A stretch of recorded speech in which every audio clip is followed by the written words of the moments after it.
Em algum lugar do mundo, neste exato momento, algumas pessoas acabaram de tomar uma decisão que vai afetar a vida de 8 bilhões de seres humanos. E você nunca vai saber quem são essas pessoas. Nunca vai votar nelas. Nunca vai questioná-las. Mas elas vão decidir se você terá emprego, se seus filhos vão nascer e até mesmo se você vai continuar vivo. Isso não é ficção científica. Isso está acontecendo agora.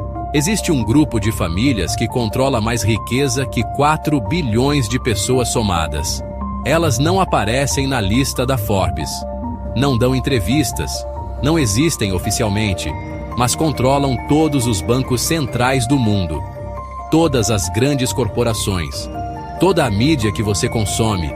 Quando você liga a TV, lê uma notícia ou compra qualquer produto, você está consumindo o que elas querem que você consuma. E elas têm um plano. Um plano que foi documentado há mais de 50 anos. Em 1980, foram construídos monumentos de granito nos Estados Unidos com uma mensagem em 8 idiomas diferentes. A primeira regra gravada na pedra dizia: mantenham a humanidade abaixo de 500 milhões de pessoas. 500 milhões. De 8 bilhões para 500 milhões. Isso significa eliminar 93% da população mundial. Esses monumentos foram misteriosamente destruídos em 2022. Por quê? Porque as pessoas começaram a conectar os pontos. E os pontos levam sempre ao mesmo lugar. Um plano centenário de controle populacional em escala global. 2019. Eles simularam uma pandemia global que mataria milhões. 2020. A pandemia aconteceu exatamente como simulado. Coincidência? Ou planejamento? Enquanto pequenos negócios quebravam, as fortunas dessas famílias cresceram 4 trilhões de dólares. Eles usaram a crise que eles mesmos criaram para concentrar ainda mais poder e riqueza. E agora querem implementar o Grande Reset, um mundo onde você não terá propriedade privada, onde cada centavo que você gastar será rastreado e controlado, onde sua própria existência dependerá da aprovação deles. Você tem uma escolha agora. Pode fechar este vídeo e continuar vivendo na ilusão de que vive em um mundo livre. Ou pode descobrir a verdade sobre quem realmente controla sua vida, seu dinheiro, seu futuro. Mas saiba que depois que você souber disso, não tem volta. Você nunca mais vai olhar para o mundo da mesma forma. A verdade não é confortável, mas é libertadora. Compartilhe este conteúdo antes que seja censurado. Eles não querem que você saiba disso. As famílias que controlam o mundo, você está pronto para conhecê-las? Papo de Bunker. Aqui fala-se de tudo. Quase tudo. 3, 2, 1, gravando. Os verdadeiros donos do planeta, as famílias que realmente mandam e controlam o mundo. Cláudio, tu sabias que existe uma teoria que diz que apenas cerca de uma dezena de famílias controlam 99% da riqueza mundial? E que essas famílias têm mais poder que todos os governos do mundo somados. Cara, não é só uma teoria. Eu passei algumas horas buscando descobrir conexões que vão te fazer questionar tudo que você acredita sobre quem realmente manda no mundo. Estou falando de informações, documentos que nunca foram revelados juntos com essa forma. Pessoal, estamos falando de famílias que fazem o Bill Gates, por exemplo, o Elon Musk e o Jeff Bezos parecerem os pobrezinhos. Não é? Famílias que supostamente controlam desde pandemias até guerras mundiais e que decidiram quem seria o presidente dos Estados Unidos nos últimos 200 anos. E o mais assustador de tudo, eles têm um plano documentado para reduzir a população mundial menos de 500 milhões de pessoas até uma década, 2050, e esse plano já está em execução há várias décadas. Se você acha que conhece o mundo, se você acha que entende como a economia global funciona, então prepare-se para ter uma realidade completamente diferente nos próximos minutos. Porque hoje vocês vão descobrir não só quem são essas famílias, mas como elas operam, quais são os métodos delas e, principalmente, o que elas estão planejando para os próximos 20 anos. E aí, pessoal? Eu sou o Cláudio. E eu sou o Armando. Pessoal, antes de vocês pensarem que somos dois malucos teóricos da conspiração, vocês já acham isso mesmo, né? Mas eu quero deixar claro, tudo que vamos falar hoje tem fonte, tem documento, tem certas evidências. Então, não é um achismo. Exatamente. Olhem, eu era completamente cético em relação a essas teorias até pouco tempo atrás. Fomos pesquisando, fomos investigando um pouco essas conexões financeiras e começámos a descobrir certos padrões que não faziam sentido numa pseudo ou numa economia livre, não é? Fuçando em nossos alfarrábios, hoje vocês vão descobrir 4 coisas fundamentais que vão mudar completamente como vocês enxergam o mundo. Primeiro, alguns nomes reais e histórias dessas famílias, que supostamente controlam tudo, incluindo dados financeiros específicos. Segundo, como elas mantêm esse controle há mais de 300 anos, usando os mesmos métodos. Terceiro, qual é o plano detalhado delas para os próximos 20 anos.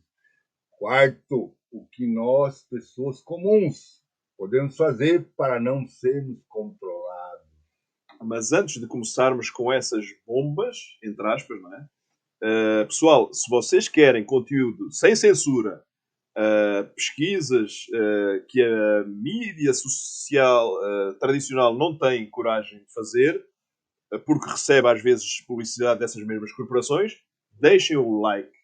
Sério, isso ajuda-nos muito no nosso canal. Não é? Se inscreve no canal e ativa o sininho, porque esse tipo de conteúdo pode ser limitado, algoritmicamente falando, a qualquer momento. A gente já teve episódios que simplesmente sumiram das recomendações. E compartilhem este episódio nas vossas redes sociais, seja ela qual for, no TikTok, no WhatsApp, no Telegram, no X, onde vocês quiserem. Porque quanto mais gente souber disso, mais difícil fica para essas famílias operarem nas sombras, como fazem há séculos. Não é? E prepara um café bem forte, e talvez uma água também, porque o que vem por aí vai ser muito pesado. A gente vai citar números, datas, nomes específicos e conexões que vão fazer vocês pensarem e repensarem tudo. Armando, vamos começar pelo que a maioria das pessoas não entende sobre poder real. Quando falamos dessas famílias, não estamos falando de pessoas que ficaram ricas ontem ou na última década. Exatamente. Estamos a falar de quê? De linhagens que começaram a acumular poder e controle ainda no século XVI, XVII, algumas até antes disso, na Idade Média Europeia. É ou não é? E aqui tem um detalhe crucial que a maioria das pessoas não compreende, que não é só dinheiro. Qualquer um pode ficar rico. Bill Gates ficou rico, Elon Musk ficou milionário, né? Mas eles não têm poder real. Porque poder real não é ter dinheiro, não é? Poder real é o quê? É como controlar, não é? Como o dinheiro funciona, como ele é criado, como ele circula, quem pode ter acesso a ele. É assim. Exato.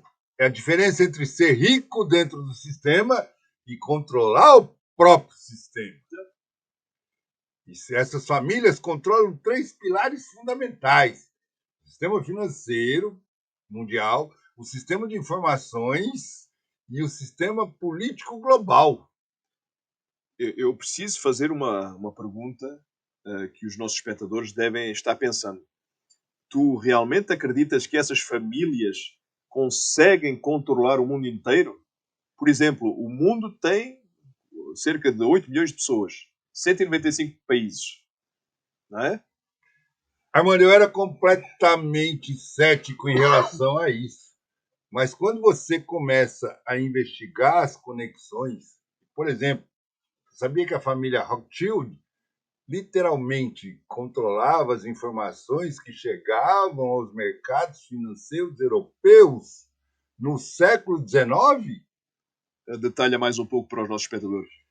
Eles tinham o sistema de comunicação mais rápido da Europa. Pombos correios, cavaleiros, barcos. Eles sabiam do resultado da Batalha de Waterloo um dia inteiro antes do resto de Londres. E, por exemplo, diz a todos o que eles fizeram com essa informação. Nathan Rothschild começou a vender suas ações britânicas como se fosse a Inglaterra tivesse perdido a guerra. Todo mundo entrou em pânico, achando que Napoleão tinha ganhado. As ações britânicas despencaram. E depois o que é que aconteceu? No final do dia, quando o preço estava lá embaixo, ele comprou tudo de volta quando a notícia real chegou, que a Inglaterra tinha ganhado. E ele já tinha multiplicado sua fortuna por, no mínimo, 20. Ou seja, isso nada mais é do que uma manipulação de mercado no nível mais alto. E eu não estou falando de teoria da conspiração maluca. Isso está documentado nos arquivos históricos do Banco da Inglaterra. Você pode consultar lá, que você vai encontrar. E normalmente esse padrão se repetiu durante séculos, não é? A Primeira Guerra Mundial, a família Rothschild financiou tanto os aliados quanto o Império Alemão. Não importava quem ganhasse. Interessante é que eles lucrariam com os dois lados. E explica para todos como é que isso foi possível, não é? Simples. Eles não emprestavam dinheiro para países, eles emprestavam dinheiro para os bancos centrais. E aí o Banco Central da França pegava empréstimo com os Rothschild de Londres. O Banco Central da Alemanha pegava empréstimo com os Rothschild de Frankfurt.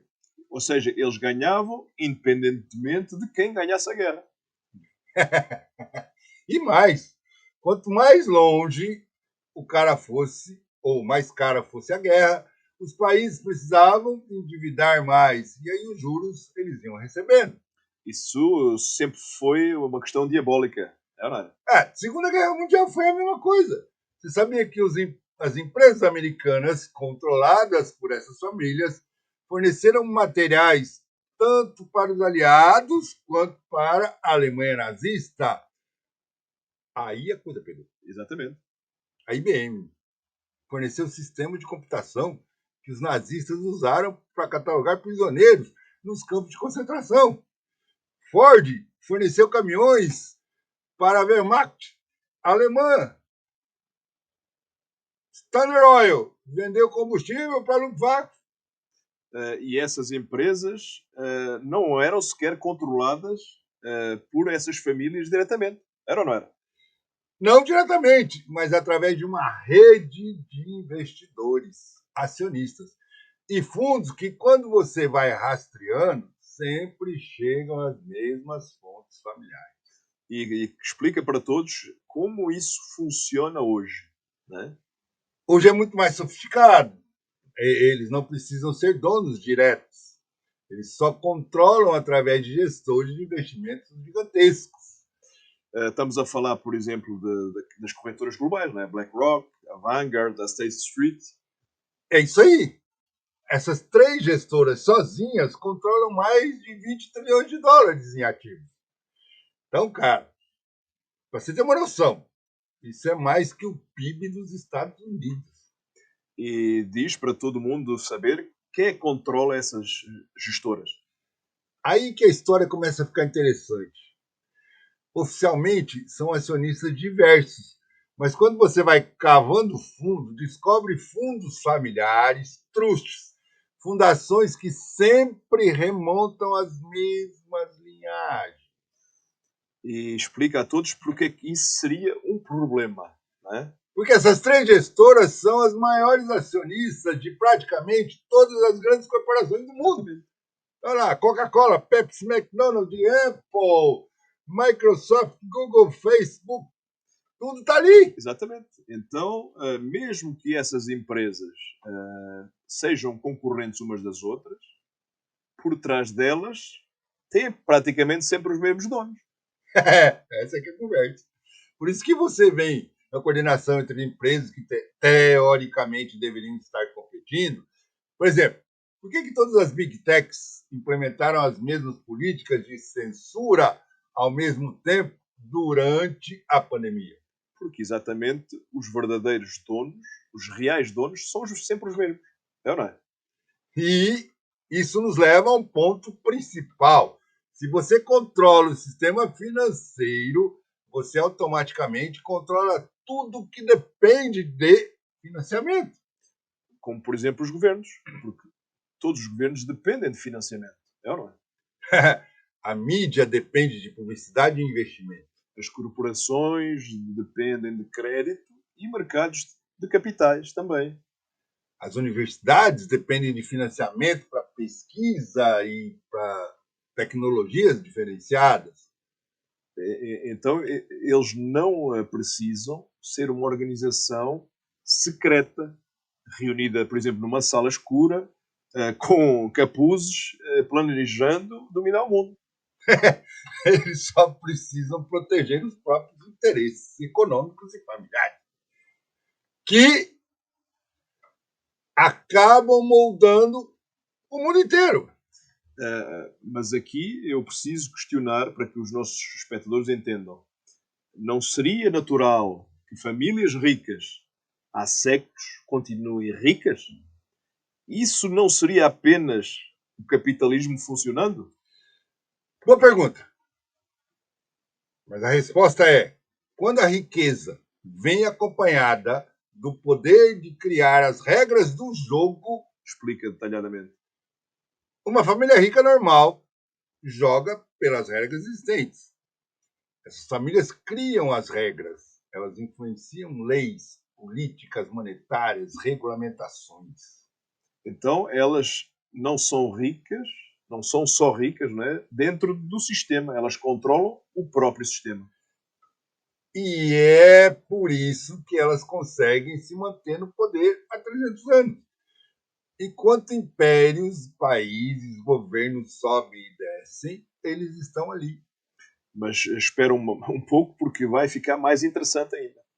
Porque agora vamos revelar alguns nomes específicos, as conexões atuais, e os nossos telespectadores vão ver como isso funciona na prática hoje. Pessoal, agora vou listar as famílias que aparecem consistentemente em todas as pesquisas sérias sobre o controle global. Vou dar detalhes específicos de cada uma de vocês, nunca viram juntos dessa forma. A primeira, estamos a falar da família Rothschild. Património estimado entre 350 a 500 bilhões de dólares. Controlam bancos centrais em mais de 150 países. Só para vocês terem uma noção, isso é mais rico que Bill Gates, Warren Buffett e Elon Musk, somados. Eles não aparecem na lista de Forbes dos mais ricos do mundo. Por quê? Porque a riqueza deles não está em ações de empresas públicas. Ela está em bancos centrais, em ouro, em propriedades, ativos que não são reportados publicamente. Segundo a família Rockefeller, esses vocês conhecem bem mais. Patrimônio oficial, 11 bilhões. Patrimônio real estimado é mais de 1 trilhão de dólares. Para terem uma ideia, a família Rockefeller criou o Standard Oil, que depois virou o ExxonMobil, Chevron e BP. Praticamente toda a indústria petrolífera mundial. Mas, mais importante que isso, eles criaram um sistema médico moderno. A Fundação Rockefeller financiou a criação das principais faculdades de medicina dos Estados Unidos. Por que isso é tão importante? Porque eles moldaram como é a medicina e é ensinada e praticada. Então, a medicina baseada em petroquímicos, em medicamentos sintéticos, em vez de medicamentos naturais. E adivinhem quem lucra com medicamentos sintéticos? É a pergunta. As próprias indústrias farmacêuticas. E quem são os maiores acionistas dessas Big Pharmas? As mesmas gestoras controladas pelas mesmas famílias.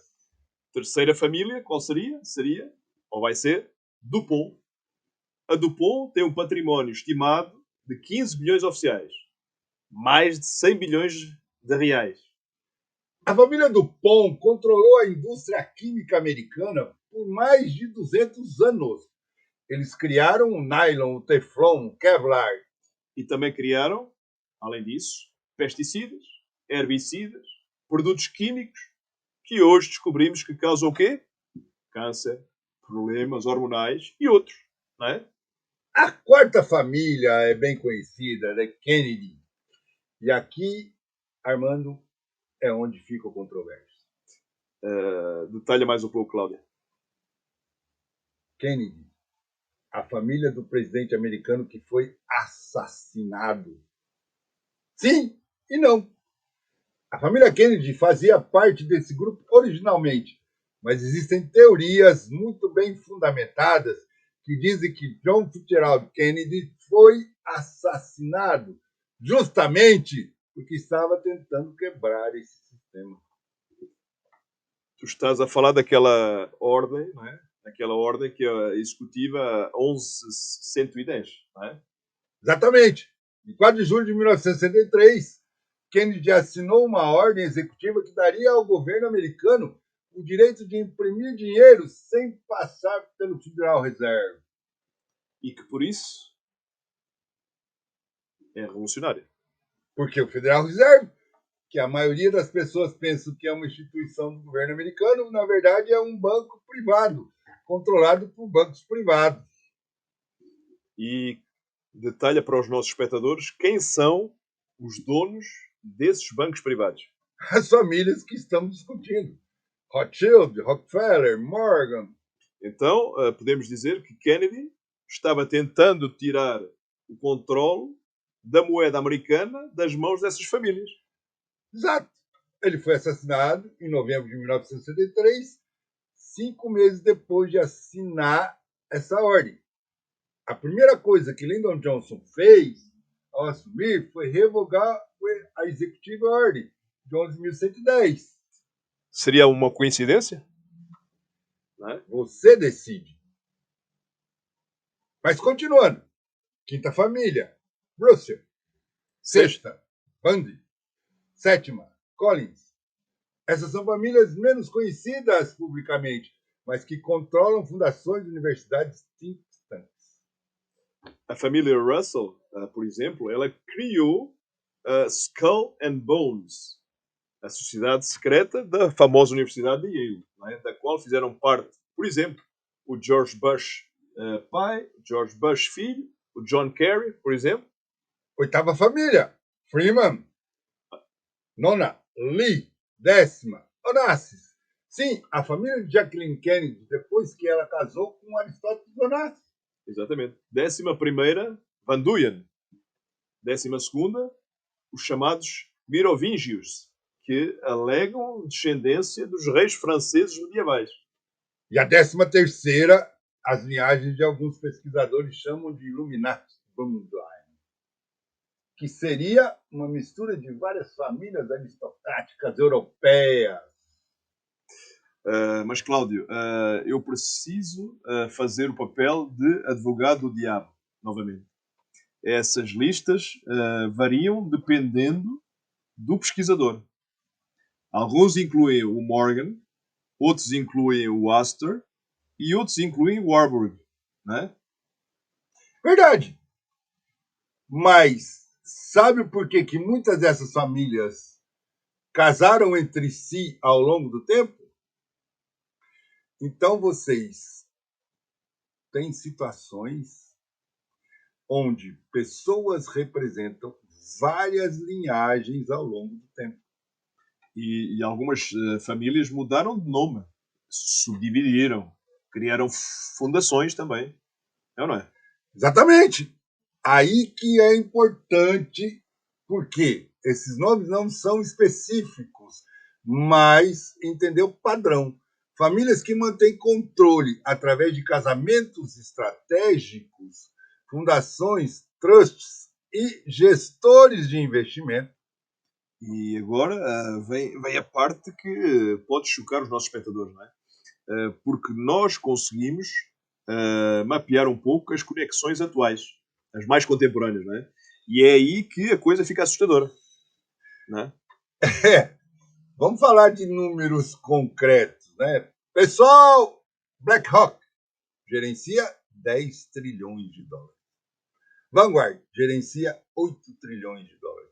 State Street gerencia 4 trilhões. Ou seja, somando são 22 trilhões de dólares. Não é? O PIB dos Estados Unidos é 23. Ou seja, essas gestoras controlam ativos equivalentes a toda a economia americana. Não é?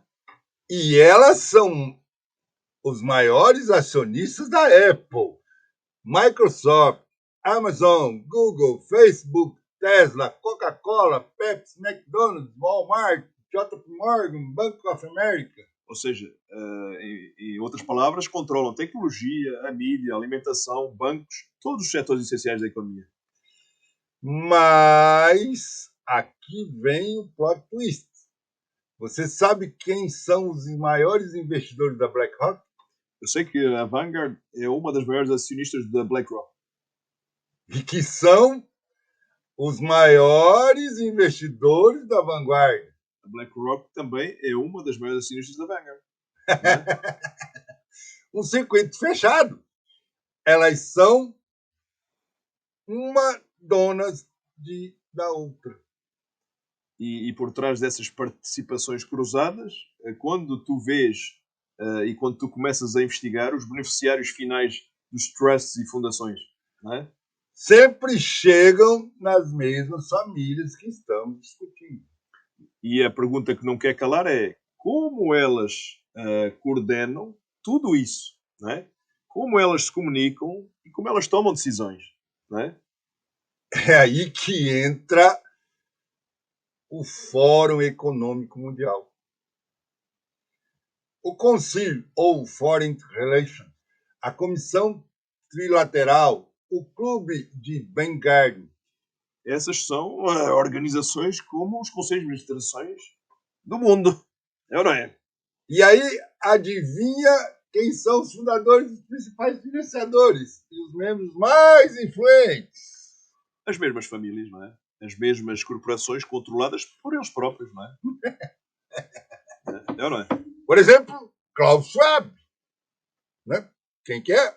Presidente do Fórum Econômico Mundial. Quem financia a WF? Fundações, Rockefeller, a Fundação Bill Gates, corporações controladas pela BlackRock, pela Vanguard, não é? Então, a WF é onde se decide a política climática global, a política monetária global, as políticas de saúde pública global. Exato. Sem eleição, sem representação democrática, são empresários e burocratas decidindo políticas que afetam 8 bilhões de pessoas até então. Aqui chegamos na parte mais controversa de todas. Porque eles não só controlam o presente, eles também têm planos muito específicos para o futuro da humanidade. E esse plano envolve, além de outras coisas, redução populacional massiva. Pessoal, preparem-se, porque vem agora que é de arrepiar. Pessoal, o que vamos discutir agora é extremamente pesado, é uma teoria, mas uma teoria baseada em documentos oficiais. Declarações públicas e padrões de comportamento que fazem vocês pensarem. É ou não é? A teoria central é que essas famílias e as organizações querem reduzir drasticamente a população mundial. Estamos falando de passar dos atuais 8 bilhões de pessoas para algo entre 500 milhões e 1 bilhão. E de onde é que tu achas que vêm esses números tão específicos? Não é? Primeira fonte é a Georgia Guidestones, que foram misteriosamente destruídas em julho de 2022, logo depois que começaram a receber muita atenção pública. E o que eram exatamente essas Georgia Guidestones? Eram monumentos de granito de 6 metros de altura, construídos aí sim em 1980 na Geórgia, Estados Unidos, que continham 10 mandamentos para a humanidade, escritos em 8 idiomas diferentes. E qual era o primeiro mandamento? Mantenha a humanidade abaixo de 500 milhões em equilíbrio perpétuo com a natureza. Ou seja, 500 milhões significa eliminar mais de 93% da população atual. Né? E quem construiu esses monumentos? Oficialmente, foi um homem usando um pseudónimo de R.C. Christian, né? Mas nunca se descobriu a identidade real. R.C. Christian, Rose Christian. Isso tem conexão direta com as sociedades secretas históricas ligadas às famílias que estão discutindo.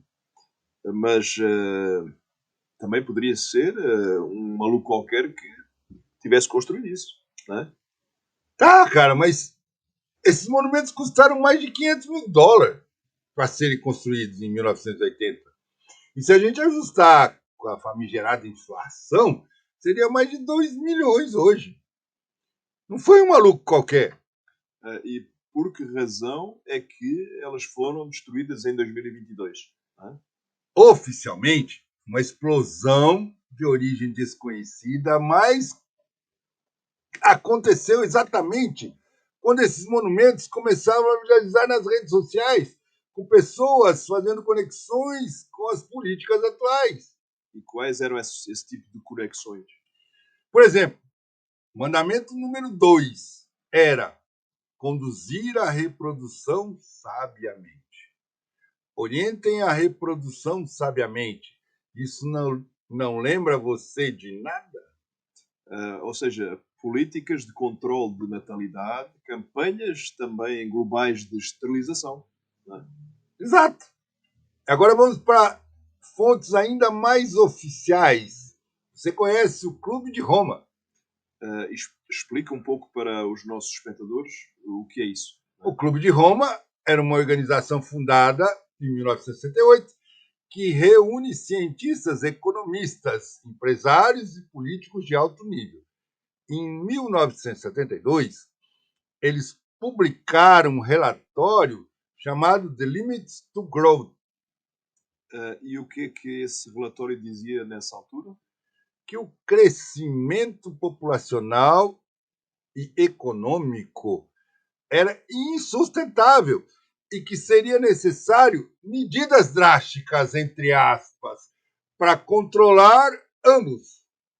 O relatório sugeria que a população ideal para o planeta seria entre torno de 1 bilhão a 2 bilhões de pessoas. E quem financiou esse relatório? Adivinha? Fundação de John D. Rockefeller, Fundação Ford e outras organizações ligadas às famílias que estão discutindo. Mas isso foi em 72. Que evidências temos que essas ideias ainda são relevantes hoje? Né? Boa pergunta. Vamos falar do evento de 2001, organizado em outubro de 2019. 2 meses, Covid, vai ser anunciado ao mundo. O evento 201 foi organizado por 3 instituições: John Hopkins, Center of Real Security, Fórum Econômico Mundial, fundações da Melinda Gates E o que é que eles simularam? Uma pandemia global causada por um coronavírus que matava 65 milhões de pessoas no primeiro ano. E isso não é meio específico demais para ser coincidência também? Vamos aos fatos. Eles simularam lockdowns globais, campanhas de vacinação em massa, censura de informações incorretas, colaboração entre governos e big techs para controlar narrativas. E tudo isso aconteceu exatamente como simulado quando o Covid chegou. Mas aqui fica mais interessante. Durante o evento 201, um dos participantes disse uma frase que arrepia. Precisamos de ferramentas para reduzir rapidamente o crescimento populacional, especialmente em regiões menos desenvolvidas. Ou seja, ele estava se referindo à pandemia como apenas e só uma ferramenta. É o que parece. Agora vamos falar sobre quem financia pesquisas Gain of Foundation em laboratórios ao redor do mundo. Gain of Function são as pesquisas que fazem vírus ficarem mais transmissíveis ou mais letais, supostamente para desenvolver vacinas. Exato. Quem financiou essas pesquisas no laboratório de Wuhan? O NIH, através da EcoHealth Alliance, por exemplo, e quem tem conexões históricas e financeiras com o NIH? Essa é a pergunta. As mesmas fundações e as mesmas famílias. E quando Trump cortou o financiamento americano da OMS, quem se tornou o maior financiador privado? Neste caso, acabou por ser o Bill Gates, através da sua fundação, não é? Então, a mesma pessoa que financiou pesquisas na fundação que organizou simulações de pandemia e se tornou o maior controlador privado da Organização Mundial de Saúde. Bill Gates não é uma das 13 famílias tradicionais que mencionamos. Verdade, Armando, mas é o que eu chamo de novo rico cooptado.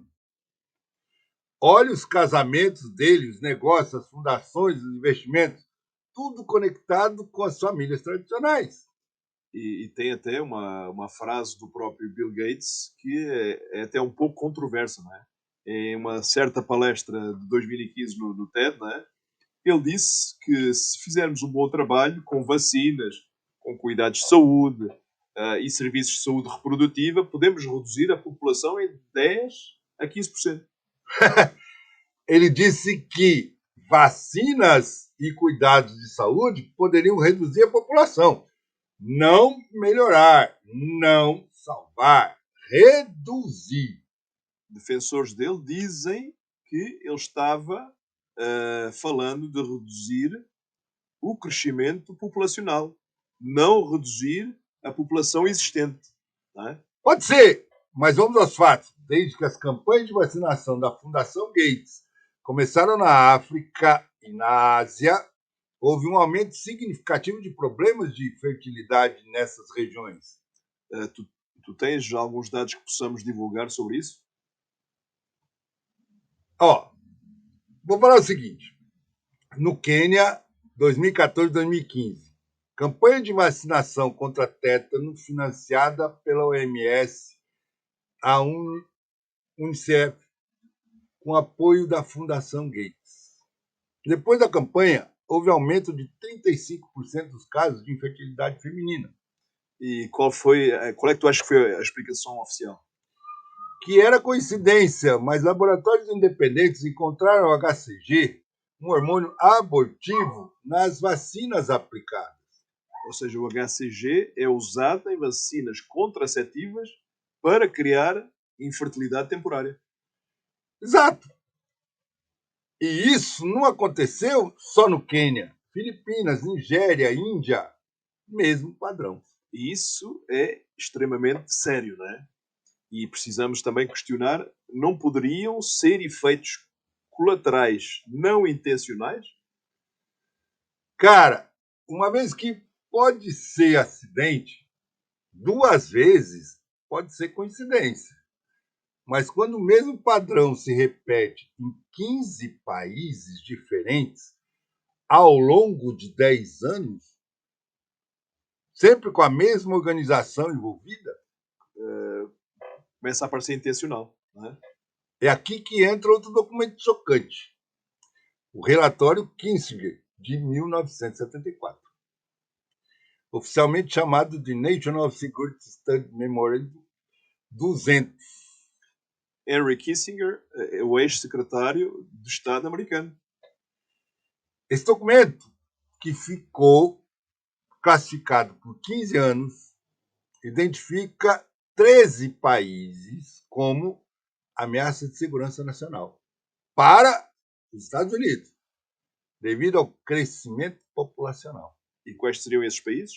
Índia, Bangladesh, Paquistão, Indonésia, Tailândia, Filipinas, Turquia, Nigéria, Egito, Etiópia, México, Brasil e Colômbia. Basicamente, os países em desenvolvimento com maior crescimento populacional. E o relatório recomenda políticas coordenadas para reduzir drasticamente a fertilidade nesses países, usando programas de saúde pública e incentivos econômicos. E essas políticas, como é que tu achas que elas foram implementadas?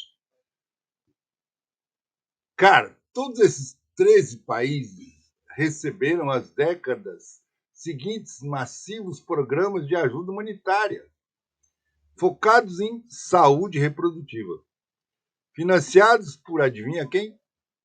As mesmas fundações. Rockefeller, Ford, a Gates. Não é? E os resultados? Taxa de fertilidade despencou em todos esses países, alguns como Tailândia e Brasil, e hoje tem taxas de natalidade abaixo da reposição populacional. Abaixo da reposição significa que a população vai diminuir naturalmente ao longo do tempo. Exato. Agora que eles estão exportando o mesmo modelo para a África subsaariana, que é a única região do mundo onde a população ainda está crescendo rapidamente. Então vamos fazer um pouco o papel do advogado do diabo, não é? Reduzir o crescimento populacional não seria, teoricamente, positivo para o meio ambiente, recursos naturais? É essa a pergunta, não é?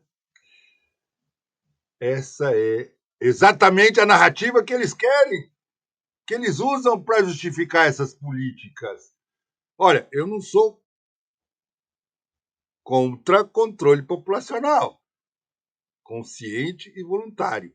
O problema é que quando vira coerção ou manipulação, não é? E aí, você, quando é que é decidido por um pequeno grupo de pessoas super ricas se consideram superiores ao resto da humanidade? E aqui chegamos numa questão fundamental. Por que essas famílias, não é, querem menos gente no mundo? 2 teorias principais. Primeiro, controle. Quanto menos pessoas, mais fácil de controlar. É mais fácil controlar 500 milhões de pessoas do que 8 milhões, isso é um facto. Segunda teoria, e aí é mais complicado, recursos. Eles querem garantir que os recursos do planeta sejam suficientes para eles e suas futuras gerações viverem. As gerações no máximo luxo. Como uma espécie de arca de Noé para os tais super ricos. Não é? E tem uma terceira teoria ainda, mais perturbadora. Eles acreditam que são geneticamente superiores e que a maioria da humanidade é lixo genético, que precisa ser eliminado. Isso soa até um pouco meio estranho, não é? Não por acaso, muitas dessas famílias financiaram pesquisas eugenistas no início do século XX.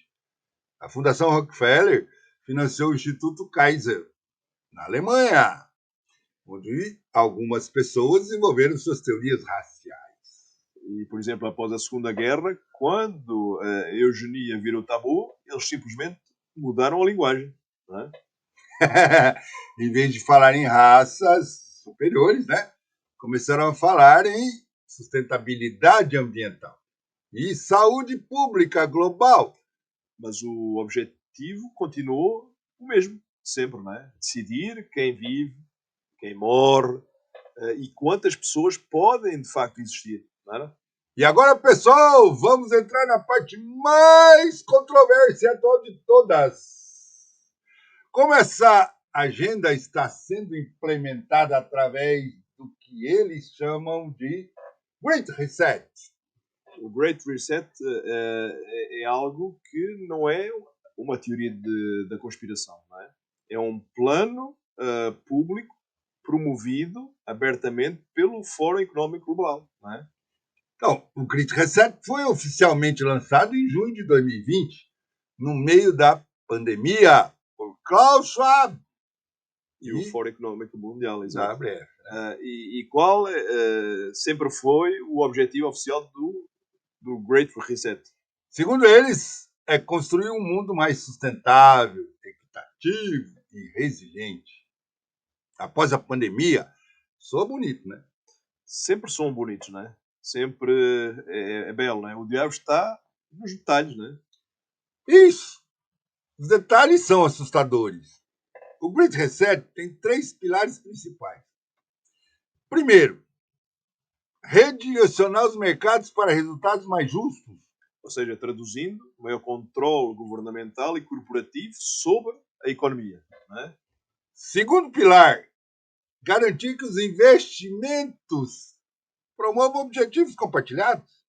Traduzindo também, só projetos aprovados pelas elites globais receberão esse financiamento. E o terceiro pilar, aproveitar as inovações da quarta revolução industrial para o bem público. Ou seja, traduzindo uma vez mais, usar inteligência artificial, biotecnologia e vigilância digital para controlar os comportamentos. E tem uma frase do Klaus Schwab que resume tudo. Vocês não terão nada e serão felizes. Exatamente. Essa frase virou símbolo desse mesmo Great Reset. Não é? E o que isso significa na prática? Economia compartilhada, forçada. Vocês não terão carros próprios, casas próprias, nada próprio. Ou seja, tudo será alugado, tudo será compartilhado, controlado pelas corporações. Não é? E adivinha? Quem serão os proprietários de tudo? Olha lá. As mesmas corporações controladas pelas mesmas famílias que nós estamos aqui levantando. E é a maior transferência de propriedade privada da história da humanidade. E está acontecendo agora. Pessoal, BlackRock está comprando casas, residências nos Estados Unidos a preços acima do mercado. Exatamente. E porque uma gestora de investimentos quer casas residenciais, não é? É ou não é? Transformar proprietários em inquilinos eternos. E isso está acontecendo no mundo todo. Não é? No Brasil, o que é que acontece? Os fundos internacionais estão comprando terras agrícolas massivamente. Não é? Aí entra o controle da alimentação, com o controle da moradia e o controle do transporte. É um controle total. E como é que eles justificam isso publicamente? O que é que nós temos ouvido? Não é? Mudanças climáticas. Tudo é justificado pela emergência climática. Não vamos entrar no mérito de se mudanças climáticas são reais ou não, mas é interessante como elas se tornaram a justificativa para qualquer coisa. Não, é? Não, quer controlar a economia. Emergência climática quer controlar a movimentação das pessoas. Emergência climática quer controlar que as pessoas, o que elas vão comer. Emergência climática. E tem ainda a Agenda 2030 da ONU, né? Que complementa o Great Reset. Né? Os famosos Objetivos de Desenvolvimento Sustentável. Novamente, soa tudo muito bonito. Sim, mas quando tu lês as coisas em detalhes, é um plano de governança global centralizada, não é? Onde as organizações internacionais que nunca foram eleitas, não é? E que estão decidindo a política pelo mundo todo, não é? E que é pior, né? Que financiam a ONU hoje, que são os maiores contribuintes privados. Novamente, sempre as mesmas. Fundação Gates, Fundação Rockefeller, corporações controladas pelas mesmas gestoras, BlackRock, Vanguard e outras. Então, a ONU, que teoricamente representa todos os países do mundo, na prática, é controlada pelos mesmos interesses privados. E uma coisa que me impressiona, a coordenação, como todas essas organizações implementam as mesmas políticas ao mesmo tempo, não é? O World Economic Forum Young Global Leaders, eles treinam jovens políticos, empresários, jornalistas do mundo todo. Para quê? E esses jovens líderes globais depois assumem posições de poder em cada país. É isso. Emmanuel Macron na França, Justin Trudeau no Canadá, Jacinda Ardern na Nova Zelândia, até alguns políticos brasileiros fizeram parte desse programa. E o que é que aconteceu? Todos implementaram essas políticas muito similares durante o período pandémico, não é? Todas alinhadas com as recomendações do mesmo Fórum Económico Global, não é? Lockdowns coordenados, passaporte de vacina, censura de informações incorretas, políticas climáticas agressivas. É como o quê? Como se um governo, como se fosse um governo mundial informal operando através de líderes nacionais, não é? E agora vamos falar da parte da tecnologia, que é onde o controle fica mais evidente. Como já falamos anteriormente, em outros episódios, moedas digitais de bancos centrais, CBDCs, não é? Pessoal, isso vai acabar com o dinheiro físico. Todo o seu dinheiro vai estar numa carteira digital controlada pelo governo e pelos bancos. E isso significa que eles poderão rastrear cada centavo que vocês gastam, onde vocês gastam e quando vão gastá-lo, não é?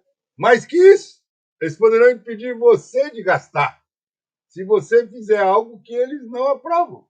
Podem simplesmente bloquear o acesso ao dinheiro de você. Como um sistema de crédito social igual ao da China, não é? Como também já falámos no outro episódio. Exato. E tem mais. Programar o dinheiro, por exemplo. Eles podem criar um dinheiro climático, que só pode ser gasto em produtos sustentáveis. Ou também um dinheiro de emergência, não é? Que expira se não for usado em determinado tempo, não é? Forçando as pessoas a gastarem em vez de investirem, por exemplo, não é? E combinado com inteligência artificial e reconhecimento facial, eles já terão controle total sobre o comportamento de cada pessoa. Já está acontecendo isso na prática, não é? É só olharmos para a China com o seu sistema de crédito social, não é? Na China, se você critica o governo online, não consegue comprar passagem de trem ou avião. Se você atravessa na faixa de pedestre fora da hora, perde pontos no seu score social. E esse sistema ele está sendo exportado para outros países através de, entre aspas, como eles querem batizar, de parcerias tecnológicas. No Brasil, o Pix já é um passo nessa direção. Todo seu movimento financeiro fica rastreado. E agora, o que é que eles querem fazer? Querem implementar identidade digital obrigatória que pode ser conectada com tudo. Com saúde, com finanças, com educação, com trabalho. Não é? Essa é uma identidade digital que pode ser suspensa se você não se comportar como eles querem. E tem também a questão das cidades inteligentes, as chamadas Smart Cities. Não é? Que na prática são prisões a céu aberto com vigilância total. Onde teríamos câmaras com reconhecimento facial em cada esquina, microfones nos mesmos ambientes, sensores e detectores de movimento. Não é? E eles vão saber onde vocês estão a cada segundo, com quem estão falando e o que estão fazendo. E usando inteligência artificial, vão fazer o quê? Vão poder prever e prevenir qualquer tipo de comportamento que eles considerem problemático para a sociedade. Não é? Minority Report não era ficção científica, era um documentário do futuro. Pessoal, aqui chegamos a uma pergunta que é crucial. Não é? O que nós, as pessoas comuns, como eu e o Cláudio, não é? Podemos fazer diante de todas estas informações. Não é? Essa é uma pergunta de $1 trilhão. E iremos responder isso agora, não é? Depois de tudo o que falamos, eu sei que muitos de vocês devem estar se sentindo um pouco até desesperançosos, não é? Como se não houvesse saída, não é? Mas a verdade é que ainda há muito que nós podemos fazer. O sistema deles depende da nossa ignorância e passividade. Uma das estratégias, que seria, por exemplo, a primeira, é a nossa, como já dissemos em episódios anteriores, a nossa independência financeira. Diversifiquem os seus ativos para fora do sistema bancário tradicional, não é? Ouro físico, prata, Bitcoin, terrenos, equipamentos, habilidades práticas. Coisas que têm valor independente de bancos centrais. Uma segunda estratégia seria o quê? Autossuficiência alimentar. Há pessoas que cultivam os seus próprios alimentos, mesmo que seja numa pequena varanda, não é? Aprendam a preservar alimentos, criem estoques, desenvolvam redes sociais de produtos independentes. E a terceira estratégia seria fazer uma descentralização geográfica. Sair daquelas grandes cidades sempre que isso é possível, não é? Cidades pequenas, comunidades rurais, lugares onde vocês podem ter mais autonomia e menos vigilância. A quarta estratégia seria o quê? Seria a verdadeira educação real. Não depender da mídia tradicional que não informa, que não diz as coisas como elas são, ou das escolas que são controladas por essas mesmas sociedades. Não é? Leiam livros, artigos, aprendam história real.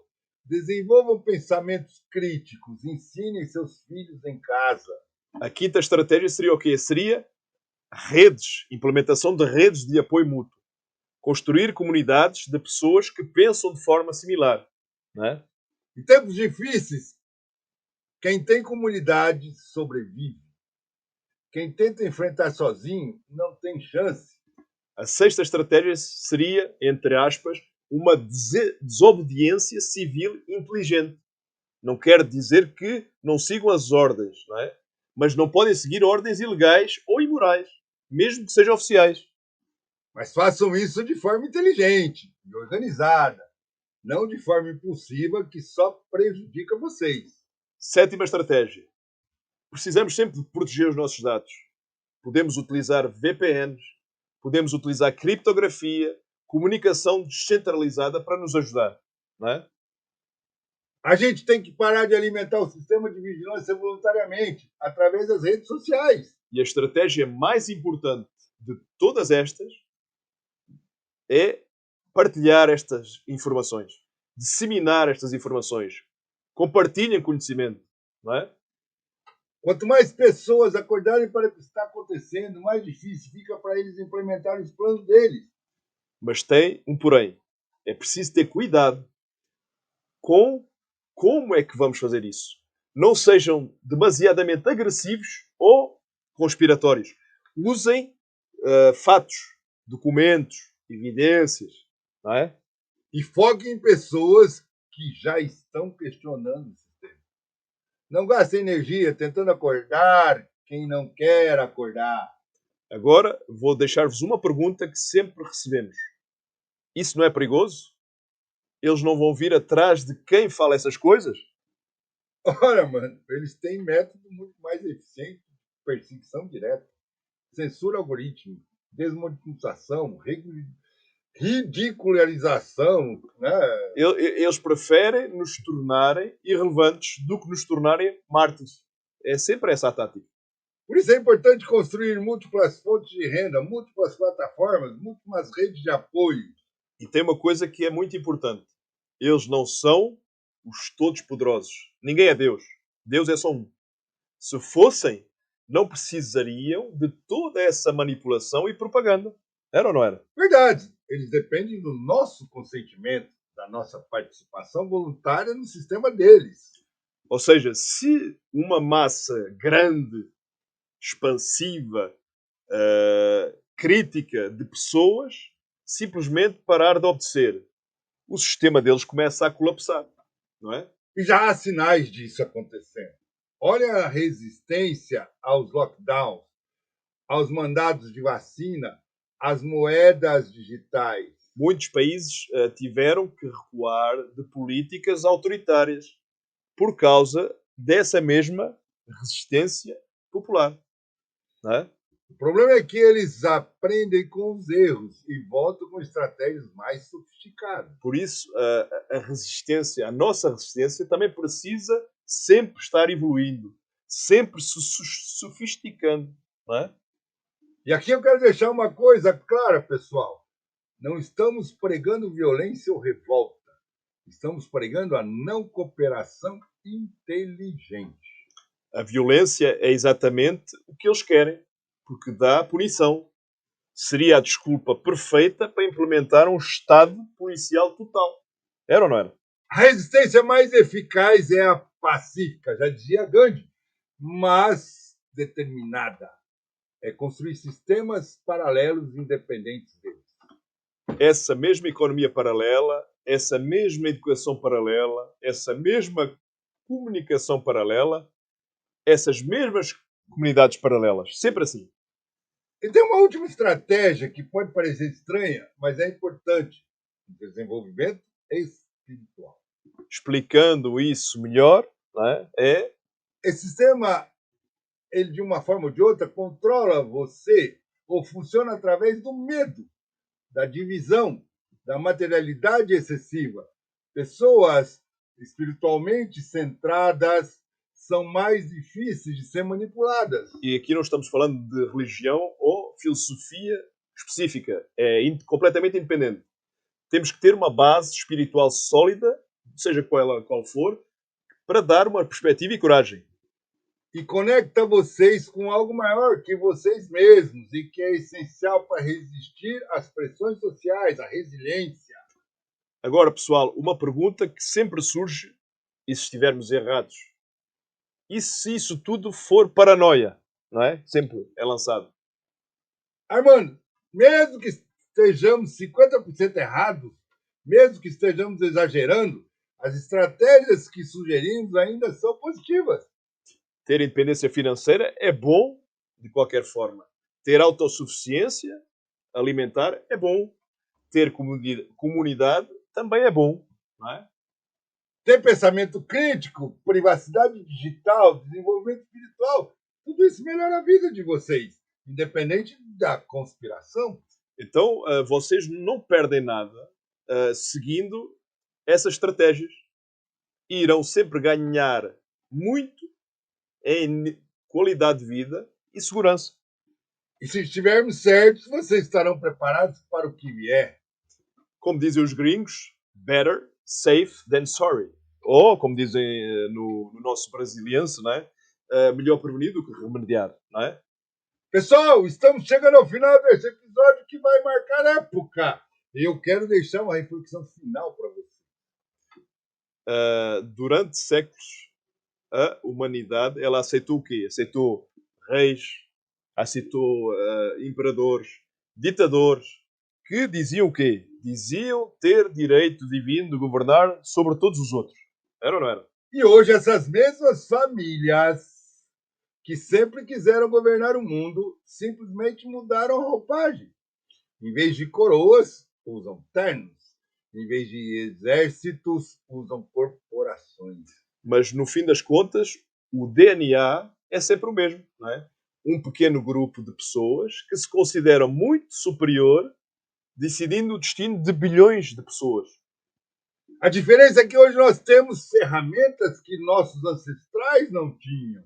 Informação instantânea, comunicação global, tecnologia descentralizada. Se formos inteligentes, se usarmos essas ferramentas de forma inteligente, podemos ser a primeira geração de sempre na história a quebrar definitivamente esse ciclo de dominação. Não é? Mas isso exige coragem, disciplina e, principalmente, união. Eles nos querem divididos, brigando entre nós por questões superficiais. Lado contra lado. Religião contra religião. País contra país. Enquanto isso, eles ficam sempre no topo, rindo da nossa imbecilidade, da nossa ingenuidade. O inimigo real não é o seu vizinho que vota diferente de você ou que tem religião diferente. O inimigo real são essas famílias que querem decidir quanto e nós podemos existir. E lembrem-se, vocês não são apenas consumidores, não são apenas estatística. Vocês são seres humanos que são únicos, com livre-arbítrio e com dignidade inerente. Nenhuma família, não importa quão rica ou poderosa, tem o direito de decidir seu futuro. Por vocês. Se este episódio impactou vocês, se abriu os olhos, então compartilhem. Compartilhem bastante, não é?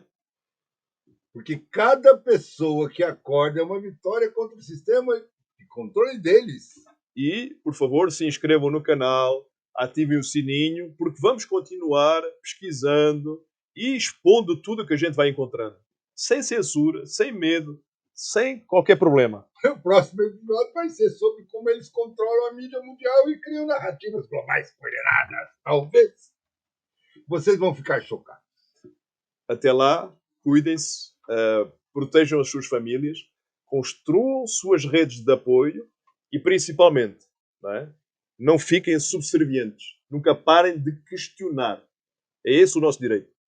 A verdade sempre vem à tona. A nossa geração pode ser que finalmente quebre as correntes. Um abraço, pessoal. Fiquem com Deus e até o próximo episódio. E lembrem-se, vocês têm mais poder do que imaginam. Usem-o sabiamente. E senta o dedo no like.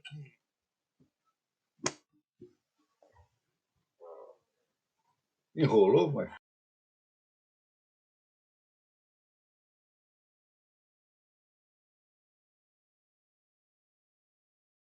Bem-vindos ao Papo de Bunker, o podcast onde se discute sobre tudo, quase tudo.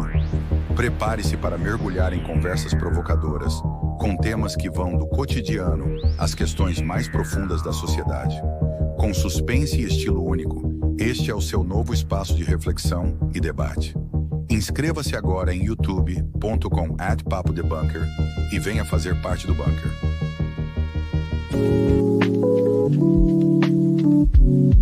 Papo de Bunker. Aqui fala-se de tudo. Quase tudo.